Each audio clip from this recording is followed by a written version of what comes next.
So let's say that two colleagues decide to commit a crime together. For their motives, these two have decided to rob a store.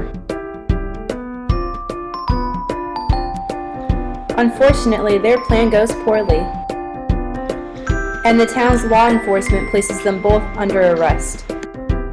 Their plot foiled, the two are placed in jail to await judgment. Neither colleague is allowed to communicate with each other.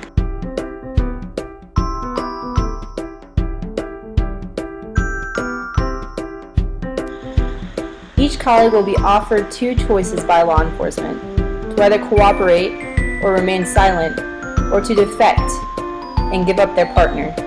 Prisoner's dilemma assumes that each colleague, each individual, are rational agents and that they will act in their own best interests.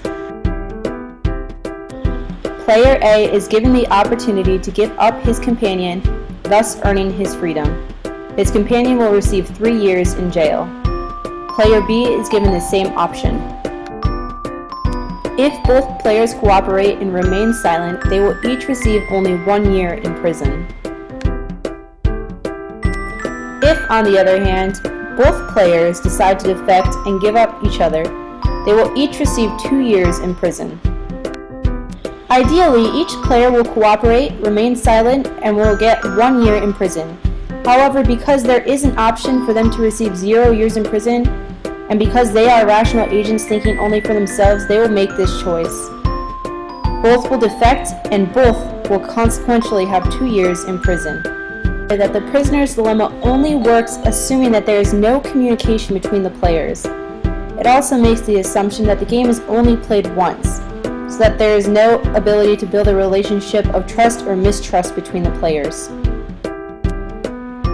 I believe that Jean-Paul Sartre would find the prisoner's dilemma to be a defining moment for each player.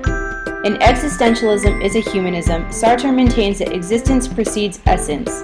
In other words, that man was created first and afterwards determines his individual meaning through choice and action. If this is true, the choice that each player makes not only determines the amount of jail time both he and his partner will receive, but will also determine what kind of person he or she is. Sartre would emphasize that because humans are condemned to be free and are responsible for making his or her own choices, in order to cultivate the most personal meaning, each player must come to a decision independent of what he thinks the other player may decide to do. This doesn't necessarily mean that each player should selfishly choose to defect in hopes that the other will cooperate and serve the full prison term. Instead, it means that each player must recognize that his choice and its consequences are his responsibility alone, regardless of what the other player decides to do. Rather than relying on the other player to make the right decision, each player must choose knowing that his choice alone determines the kind of person that he is. Sartre says that individual freedom is not without a responsibility to the freedom of mankind in its entirety, because each individual decision will affect how society works as a whole. Thus, the players have a responsibility to not only make the right decision, but to make a decision that could best serve the human race. Because cooperating and remaining silent would not condemn the other player to a full term in prison, and because this decision would also offer the most net worth to society, each player should choose this path. While I don't necessarily believe that there is an alternative to the options provided in The Prisoner's Dilemma, I do agree with the application of Sartre's beliefs regarding individual decision-making. In fact, I believe that Sartre's method of decision-making, in this case, is the best option, as it offers a moral high ground and can provide the individual the knowledge that, based on a right decision made, his personal value and integrity were not compromised. By choosing the right choice, the one that, per Sartre, would be the most responsible to oneself and to humanity, there is certainly a chance that the player will be betrayed and will end up serving 3 years in prison while his accomplice goes free. However, the 3 years spent in prison are still less than the 4 total years that would have been spent had both players defected.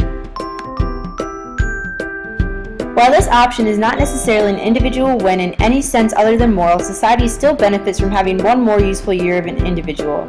If only one player is to make the right choice, he can at least be comforted by the knowledge that, at least per Sartre, his personal value and meaning greatly outweigh that of the player let free. Created using Powtoon.